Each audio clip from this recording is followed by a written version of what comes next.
ജാതി വിവേചനം മൂലം അവഗണന നേരിടുന്ന മുതലമട അംബേദ്കർ കോളനി നിവാസികൾക്ക് പിന്തുണയുമായി നടൻ സന്തോഷ് പണ്ഡിറ്റ് എത്തി. കോളനിയിൽ സന്ദർശനം നടത്തിയ പണ്ഡിറ്റ് ഭക്ഷണ സാധനങ്ങളും ധനസഹായവും നൽകിയാണ് മടങ്ങിയത്.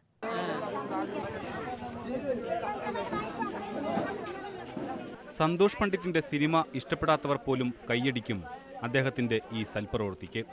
മുതലമട അംബേദ്കർ കോളനിയിലെ ജാതി വിവേചനവും അവഗണനയും നേരിട്ടറിയാൻ വെറും കൈയോടെയല്ല സന്തോഷ് പണ്ഡിറ്റ് മുതലമടയിൽ എത്തിയത്.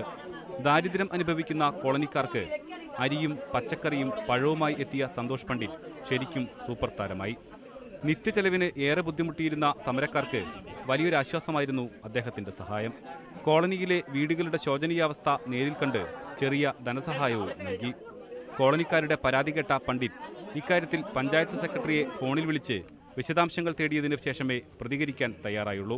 കുറച്ച് പേരുടെ അവർക്ക് വീട് അനുവദിക്കുന്നില്ല എന്നുള്ളൊരു കാര്യം പറഞ്ഞു. അപ്പം ഞാൻ പറഞ്ഞു, പഞ്ചായത്ത് സെക്രട്ടറി അവരുടെ ആംഗിൾ എന്താണെന്നുള്ളത് നമ്മളൊന്ന് അറിയണമല്ലോ എന്ന് വെച്ചിട്ട് ഞാൻ വിളിക്കുന്നു. സാർ എന്താണ് അവിടെ വീട് അനുവദിക്കുന്നതിന് എന്താണ് അതിൻ്റെ സാങ്കേതിക തടസ്സം എന്താണ്?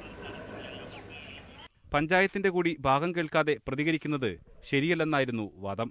കോളനിയിലെ വിദ്യാർത്ഥികൾക്ക് ഉൾപ്പെടെ തന്നെ കൊണ്ട് പറ്റുന്ന സഹായം ചെയ്തു കൊടുക്കുമെന്ന് അദ്ദേഹം പറഞ്ഞു. ഒരു വിഭാഗം ആളുകൾക്കൊന്നും കിട്ടുന്നില്ല. ഇപ്പോഴും ഇന്നത്തെ കാലത്ത് ഇതൊക്കെ നിലനിൽക്കുന്നു എന്ന് പറയുമ്പോൾ ഒരു പ്രയാസം ഫീൽ ചെയ്തു. ഇപ്പോൾ ഫസ്റ്റ് ഞാനിപ്പോൾ ചെയ്യുന്നത് വെച്ചാൽ നമ്മൾ ഇപ്പോൾ 600ഓളം ആളുകളാണ്, 300ഓളം ഫാമിലിയാണെന്ന് പറഞ്ഞു. അപ്പോൾ അവരുടെ കുറച്ച് ദിവസത്തേക്കുള്ളൊരു ഫുഡിൻ്റെ കാര്യങ്ങളും കുറച്ച് അരിയായാലും കുറച്ച് പച്ചക്കറി ആയാലും കുറച്ച് ചില കുട്ടികൾക്ക് +2 ഒക്കെ കഴിഞ്ഞ കുട്ടികൾക്ക് ചെയ്യാൻ ബുദ്ധിമുട്ടുണ്ടെന്ന് പറഞ്ഞു. അപ്പോൾ അവർക്ക് വേണ്ടത് ചെയ്യാം. ഇവരെ അർഹതപ്പെട്ടവർക്ക് കിട്ടുന്നില്ല എന്നാണ് ഇവരുടെ വശം. പഞ്ചായത്തിലേക്ക് വിളിച്ചപ്പോൾ അവർ പറയുന്നത് ഞങ്ങൾ കഴിവിനനുസരിച്ചല്ല ഞങ്ങൾ ചെയ്തിട്ടുണ്ട്. അതേസമയം ബാക്കി നേരെ വന്നാലേ ഫയലിൽ എന്താ സംഭവിക്കുന്നുള്ളത് പറയാൻ പറ്റുമെന്ന് പറഞ്ഞു. മമ്മൂട്ടിയോടൊപ്പം ഒരു സിനിമയിൽ അഭിനയിക്കുന്ന തിരക്കിലാണ് പണ്ഡിറ്റ്. സിനിമയുടെ ഷൂട്ടിങ്ങിനിടയിൽ 2 ആഴ്ച ഇടവേള വന്നപ്പോൾ സ്വന്തം സിനിമയായ ഉരുക്ക് സതീശൻ പൂർത്തിയാക്കാനുള്ള ഒരുക്കത്തിലാണ്. ഇതിനിടയിലാണ് മുതലമടയിലെത്തിയത്.